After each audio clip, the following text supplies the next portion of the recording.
Bonjour à toutes et à tous. Aujourd'hui, on va se pencher sur une histoire à peine croyable, tirée d'une biographie qui date de 1928.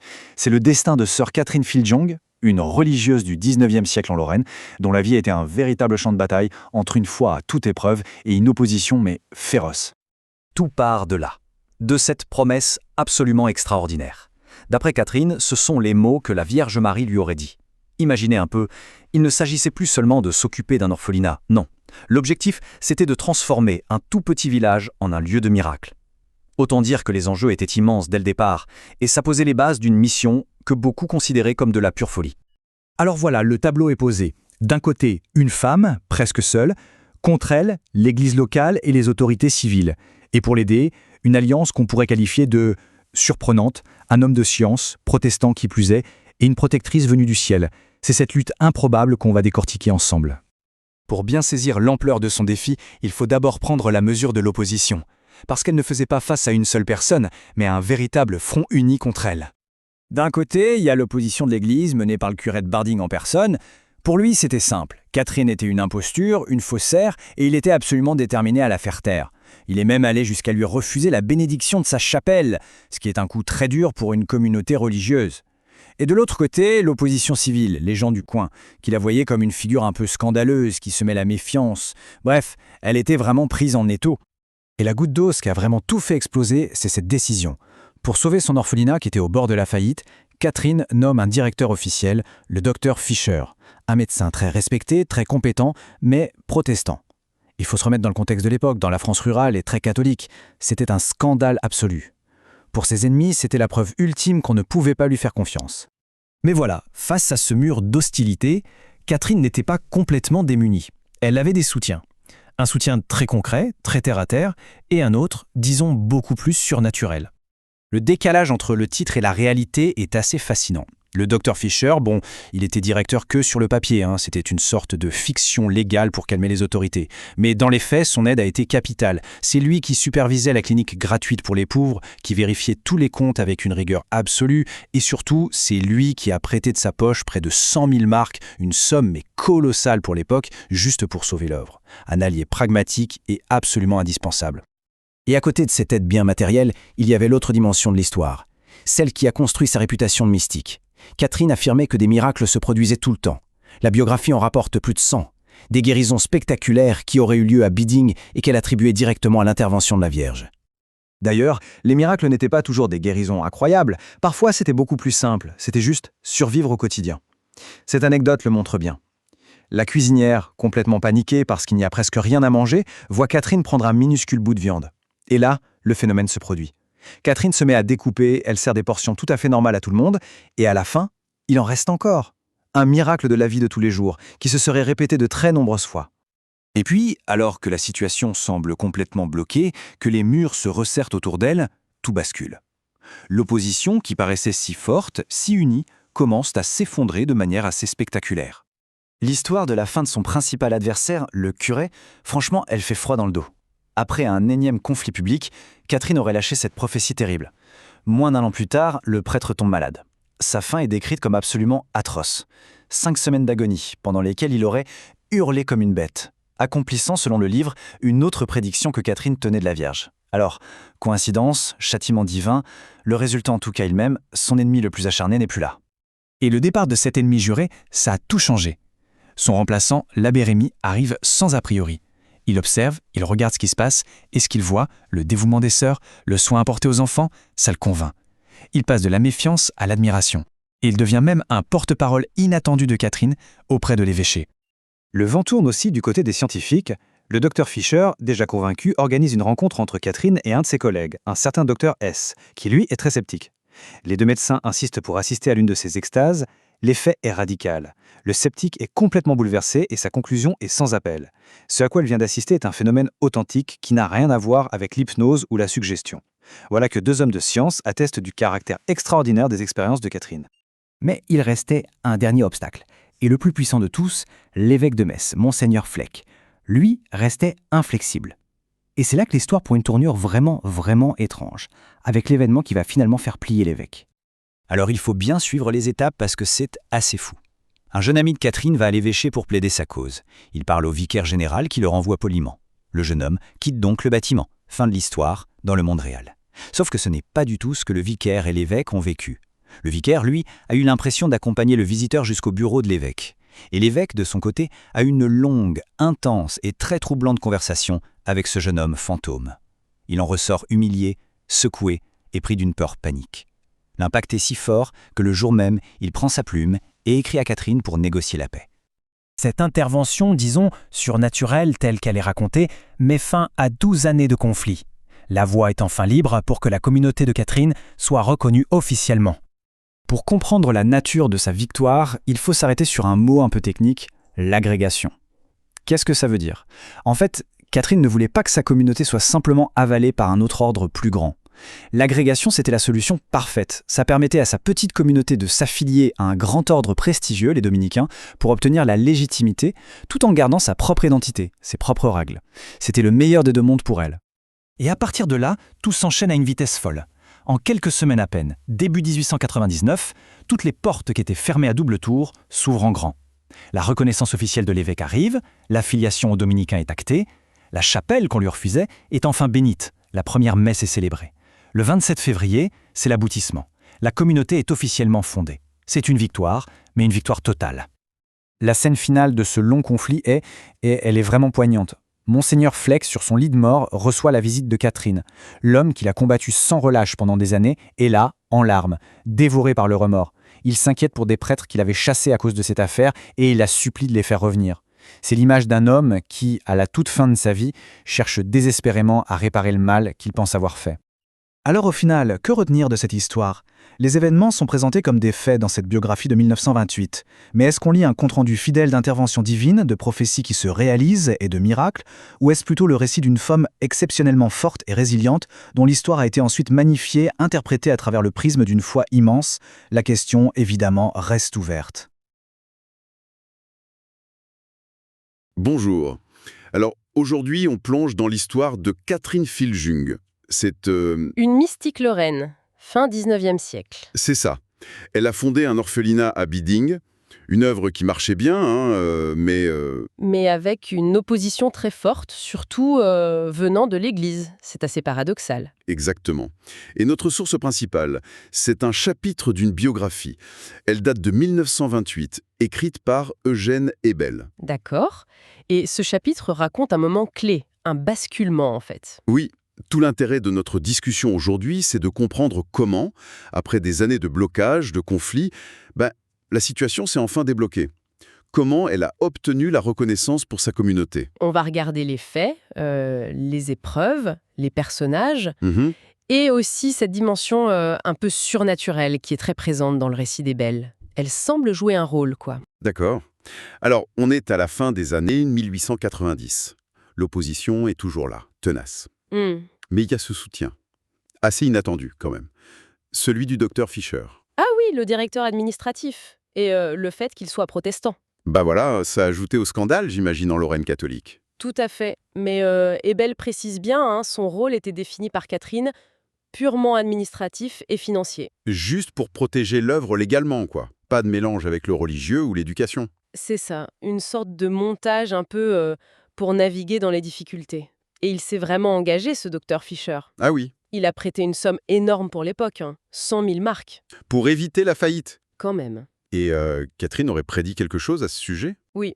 Selon Ebel, elle aurait affirmé, en se basant sur une assurance de la Vierge, que cet argent serait remboursé avant 3 ans. Et Ebel dit que ça a été remboursé miraculeusement, au milieu de la 3e année. Un signe de protection divine pour le biographe. D'accord. Et sur le terrain, à Viding même, l'activité médicale. Ah mais ça prenait une ampleur folle. Les malades venaient de partout, Catherine était... Sur tous les fronts. Soins, chirurgie. Oui, elle assistait même le docteur Fischer pendant les opérations, en plus des soins après. Une charge énorme. On imagine. Et ce succès médical, ça renforçait sa conviction. Elle disait que Biding deviendrait... Le fameux Lourdes pour la Lorraine. Exactement. Encore une promesse qu'elle disait avoir reçue. Ebel mentionne plus de 100 guérisons remarquables. Il y a des exemples précis. Oui, il y a ce cas assez frappant d'une petite fille de 6 ans, tuberculose osseuse.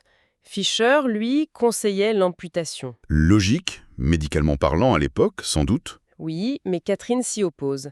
Elle dit vouloir faire confiance à la Vierge et elle traite l'enfant juste avec l'eau de la source du coin. Et le résultat, d'après Ebel? Guérison complète, contre tout pronostic médical. C'est édifiant comme récit. Et dans ce climat, il y a aussi des opposants qui disparaissent. Oui, notamment le curé de Budzigne, M. Hermeil, un des plus farouches opposants locaux. Et là aussi, il y a une histoire un peu troublante. Oui, Catherine aurait prédit sa mort, et des circonstances assez terribles des mois avant. Suite à une révélation, elle aurait dit « il hurlera comme une bête ». Et Ebel rapporte que Que ça s'est passé comme ça, une agonie difficile. Pour les partisans de Catherine, c'était la preuve de la prédiction, et bon, la fin d'un obstacle. un obstacle local en moins, donc, mais le vrai blocage, il était plus haut, c'est ça? Ah oui, le gros morceau, c'était l'évêque de Metz, Monseigneur Fleck. Il refusait toujours de bénir la chapelle de l'orphelinat. Et ça, c'était pas juste symbolique, j'imagine. Ah non, pas du tout. Pas de chapelle bénie, pas de messe sur place. Donc les enfants, plus de 80, vous disiez? Oui, plus de 80. Ils devaient aller à l'église du village tous les jours. Qu'il pleuve, qu'il neige. Exactement. Dans la boue, le froid, pour s'entasser dans une église trop petite. Et puis les malades, les vieillards de l'orphelinat, eux, étaient privés de messe. Ça devint terrible pour Catherine. Une grande souffrance, oui. Et Belle insiste là-dessus. Mais petit à petit, il y a quand même des choses qui bougent. Des fissures dans le mur. Oui, lentement. Le curé qui remplace Hermaille, l'abbé Rémy, au début, il était contre, puis en voyant l'œuvre de près, il change d'avis. Il envoie des rapports positifs à l'évêché. Voilà. Et le docteur Fischer, lui aussi, il fait plus que gérer les comptes. Il publie des articles élogieux sur l'orphelinat. Ça donne de la visibilité, de la crédibilité. Oui. Et puis, il y a sa conversion. La conversion du docteur Fischer au catholicisme, ça c'est un tournant majeur. Très fort, oui. Et selon Ebel, ce n'est pas juste une réflexion intellectuelle, c'est lié à une expérience mystique. Laquelle? Il aurait vu Catherine en extase, des années avant, pendant un voyage en train. Ça l'aurait marqué à vie. Au point d'attribuer ses succès chirurgicaux à la Vierge. Oui, c'est ce que Ebel rapporte. Pour lui, la conversion de ce médecin protestant, rationnel, c'est une preuve de plus de l'authenticité des expériences de Catherine. Et ce n'est pas le seul médecin concerné. Non, Ebel parle aussi d'un docteur S, de Saint-Avold. Très sceptique au départ, il aurait demandé avec Fischer à assister à une extase. Et ça l'a convaincu? Apparemment oui, convaincu de la réalité du phénomène, et même des prophéties de Catherine sur la guerre future, l'Alsace-Lorraine. Malgré ses soutiens de poids, la vie quotidienne restait difficile. Extrêmement précaire, oui. L'argent manquait tout le temps. Il fallait quêter sans arrêt. Et la communauté était petite. Minuscule. 5 sœurs expérimentées, une novice. Pour tout faire, les enfants, les malades, la ferme, la cuisine, le ménage. Un travail de fou. Ebel décrit une vie comment? De ce quoi? Comme? L'histoire de la viande qui se multiplie quand il n'y en a pas assez pour tout le monde. Ah oui, le miracle de la multiplication. Voilà. Pour Catherine, c'était la preuve de la guidance constante de la Vierge, qui intervenait aussi par des impulsions, des paroles, des visions très pratiques. Pratique. Oui, Rebel raconte que la Vierge lui aurait montré comment mieux faire des fleurs artificielles pour améliorer la technique, quoi. D'accord. Donc, on arrive à l'automne 1898. Des signes positifs, des conversions, mais la porte de l'évêché reste fermée. Monseigneur Fleck ne bougeait pas. ces conditions sont toujours les mêmes? Toujours. Il veut voir clair dans les affaires, donc la gestion, les finances, et surtout que l'orphelinat ne soit plus la propriété de Catherine, mais une propriété collective, gérée par l'Église. Et c'est là que les anciennes prophéties refont surface. Exactement, celle de 1882. Fleck persécutera, mais se repentira avant de mourir. Il verra l'ancien évêque. Il avait été malade d'ailleurs, non? Oui, gravement malade. Catherine y voyait une dernière chance de Dieu pour lui, mais une fois guéri, il n'avait pas changé d'avis. Et l'autre prophétie, celle sur le calendrier? Celle de 1884. Tout s'arrangera entre l'Immaculée et la Purification, donc entre le 8 décembre et le 2 février. L'échéance approchait, mais rien ne bougeait concrètement. Rien du tout. L'impasse était telle que Catherine songeait à aller à Rome, à court-circuiter l'évêque. Et là, coup de théâtre. Ouvre des pourparlers. Et pour Catherine, l'explication est claire. Oui, cité par Ebel, l'évêque a dû recevoir des avertissements extraordinaires. Mais lesquels? Et Ebel a une idée là-dessus. Il propose une explication, assez incroyable. basée sur un incident du 20 novembre. Racontez-nous. Catherine est à Metz avec un jeune visiteur français qui logeait à Biding. Elle l'envoie voir le vicaire général, M. Karst, le bras droit de l'évêque, pour défendre la cause de Biding. D'accord. Et le jeune homme y va? Oui. Il est reçu par Karst, poliment, mais Karst lui dit que rien ne changera tant que la direction actuelle sera là. Le jeune homme ne voit pas l'évêque, il repart et raconte son échec à Catherine. Pour lui, l'histoire s'arrête là. Sauf que... Sauf que M. Karst, lui, a vécu une scène complètement différente, d'après ce qu'il racontera plus tard et qu'Ebel rapporte. Oui. Karst est persuadé non seulement d'avoir parlé au jeune homme, mais de l'avoir ensuite amené lui-même voir Monseigneur Fleck. Quoi? Mais le jeune homme dit qu'il n'a pas vu l'évêque. Exactement. Et Karst raconte même que les mots simples du jeune homme, genre « Je ne comprends pas comment un évêque peut être contre une bonne œuvre » et sa menace d'aller à Rome auraient bouleversé l'évêque. C'est déroutant. Deux versions totalement opposées. Complètement. Et Ebel lui suggère quoi? Une intervention surnaturelle. C'est-à-dire? Que le vrai jeune homme est parti, mais que Karst, et peut-être Fleck, ont continué à discuter avec un autre jeune homme. Un messager céleste, un ange quoi. Et Bell fait même une comparaison avec l'ange de Tobie. Sonner l'écart entre ce qu'il a cru vivre et la visite réelle, très brève, du jeune Français. Et la conséquence de cette visite perçue par Karst et Fleck. Immédiate. Monseigneur Fleck, très perturbé par cette rencontre, convoque le curé de Biding dès le lendemain pour discuter sérieusement. Pour Ebel, c'est la preuve que seule une intervention divine pouvait débloquer la situation. C'est donc cet événement étrange qui déclenche tout. C'est la version d'Ebel, oui. Suite à ça, tout s'accélère. Le 22 novembre, 2 jours après cet incident, Fleck écrit lui-même à Catherine. Pour lui proposer quoi? La reconnaissance canonique. La reconnaissance officielle par l'Église. Mais avec 2 conditions. Lesquelles? Toujours les mêmes. Que l'orphelinat devienne propriété collective et que la communauté s'affilie à un ordre religieux existant. Et la réaction de Catherine? Ferme. OK pour la propriété collective, mais pas question de rejoindre un autre ordre si ça veut dire abandonner la règle qu'elle dit avoir reçue en extase. Elle tient à sa mission spécifique pour Biding. Négociation donc. Oui, et ça aboutit à un compromis, le 8 décembre 1898. Tiens, l'Immaculée Conception. La date de la prophétie. Justement. L'accord figne, Biding garde sa règle, mais sera agrégé, rattaché administrativement et spirituellement à un grand ordre. Et elles choisissent lequel au début? Les franciscaines. Tout semble réglé. Sauf que, il y a encore un rebondissement. Encore un, oui, toujours selon Ebel. À peine l'accord signé, Catherine aurait eu des visions. Saint-Dominique. Saint-Dominique? Pourquoi lui? Il lui aurait reproché. « Ma fille, tu veux donc m'abandonner ?» Alors elle se souvient qu'elle est tertiaire dominicaine depuis longtemps. Une laïque associée à l'ordre dominicain. C'est ça. Du coup, elle change d'avis et demande l'affiliation aux dominicains. Et là, tout se met en place très vite. À une vitesse incroyable, oui.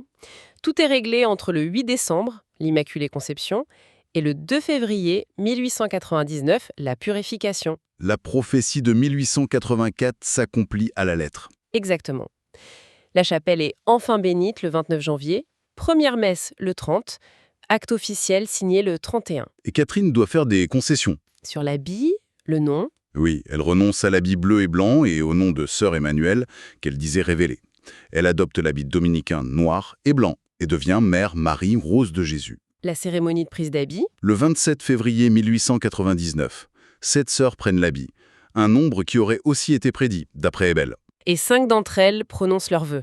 Oui, celles jugées assez expérimentées, dont Mère Marie-Rose. La congrégation des tertiaires dominicaines de Biding est née. Distincte, mais sous l'autorité de l'évêque, comme déléguée du maître général dominicain. Et le docteur Fischer dans tout ça? Logiquement, son rôle de bouclier administratif devenait moins essentiel avec la reconnaissance de l'Église. Il démissionne le 1er janvier 1899. Mission accomplie en quelque sorte. Et l'épilogue de cette histoire avec l'évêque Monseigneur Fleck. C'est un moment fort dans le récit d'Ebel. Peu après, Mère Marie-Rose va le voir. Il est très malade, proche de la fin. Et comment le trouve-t-elle? En larmes, en train de relire la règle de Biding, celle qu'il avait refusée si longtemps. Il demande le retour de prêtre qu'il avait éloigné. Il écrit une lettre pour aider Mère Marie-Rose pour ses quêtes. Il exprime des regrets? Oui, un profond regret pour le tort causé, un désir de réparer. Ce qui, pour Ebel, accomplit l'autre prophétie. Celle de 1882, oui. L'évêque persécuteur qui finit par rentrer en lui-même avant de mourir, C'est la touche finale du récit de cette période. Un chapitre intense qui se clôt sur cette réconciliation en quelque sorte. Tout à fait. Ebel présente ça comme le triomphe de la persévérance de Catherine et surtout de l'aide divine face aux obstacles institutionnels. Bon, si on résume un peu tout ça, on a vu un long parcours d'épreuves, une œuvre qui grandit, mais qui se heurte à un mur. Des soutiens inattendus, comme Fischer, Une opposition ecclésiastique forte et ambiguë, la ténacité incroyable de Catherine Filjong. et puis ce dénouement soudain que le biographe Ebel lie très clairement à des événements qu'il présente comme extraordinaires, voire surnaturels. Oui, comme cette histoire du visiteur à Metz. Une affaire vraiment complexe qui mêle la foi, l'administration, les luttes de pouvoir, le mysticisme. Et ça nous laisse avec une question, peut-être pour conclure.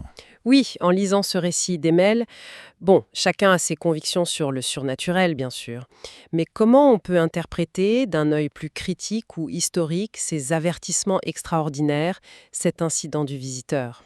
Est-ce que c'était des faits objectifs, des interprétations très pieuses d'événements psychologiques, des coïncidences bien agencées par le biographe? Voilà. Et finalement, qu'est-ce que cette histoire nous dit sur cette tension permanente entre une conviction individuelle très forte, parfois vue comme inspirée par Dieu, et la prudence, voire la rigidité des institutions ? Et sur le rôle que le miraculeux, qu'il soit réel ou juste perçu, peut jouer dans le cours des choses, dans l'histoire humaine. C'est une bonne question à méditer, je trouve. Qu'est-ce que tout cela révèle sur ces dynamiques complexes ?